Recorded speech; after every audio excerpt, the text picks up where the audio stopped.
போராடி கொண்டிருக்கூடிய அனைத்து உறவுகளுக்கும் உள்ள வாழ்த்துக்கள்.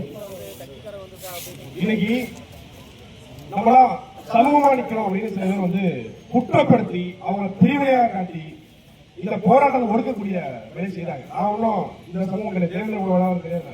அதெல்லாம் கூட இருந்தா நாம் தமிழ் கட்சி எங்களுடைய போனாரு நாடாளு செட்டியார் பிள்ளைமார் எல்லாம் சேர்ந்துதான் இந்த போராட்டத்தில் சாதியாக நிற்கிறார். தமிழ் பாதிக்கப்பட்டிருக்காங்க நிற்கிறோம். எப்படி பாதிக்கப்பட்டிருக்காங்க? ஒன்றுமே செய்யாத ஒரு அப்பாவிய ஒரு சரக்கு வச்சிருக்காங்க, பிளாக்ல சரக்கு ஓட்டிருக்காங்க. அதை கேட்டிருக்காரு விசாரிக்க பிளாக்ல சரக்கு ஓட்டுறது கேட்டா பாப்பீங்க. அதுக்கு காவல்துறை அவர் விசாரிக்கிறாங்க கூட்டிட்டு இருக்காங்க. விசாரிக்க நீ அடிச்சு கொள்ளுவியா? காவல்துறைக்கு அந்த அதிகாரம் இருக்கா? கேட்ட காவல்துறை மாதிரி கதை இருக்கு தமிழ்நாட்டில் யாருமே கிடையாது. 1000 படம் இருப்பாங்க காவல்துறை. அவர் ஏறி குதிச்சாரு, ஸ்பைடர் அடுத்து ஒரு சீரிஸ் இருக்கு காவல்துறை பாலத்துல குதிச்சாரு.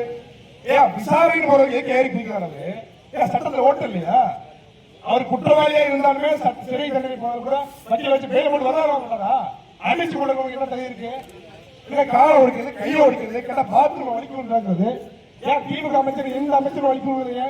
செந்தில் பாலாஜி செயல்படுத்தப்பட்டாரு, செயல்படுத்துறாங்க. செந்தில் பாலாஜி சிபிஐ கைது பண்ண விசாரணை போடுவாங்க. அது வேற.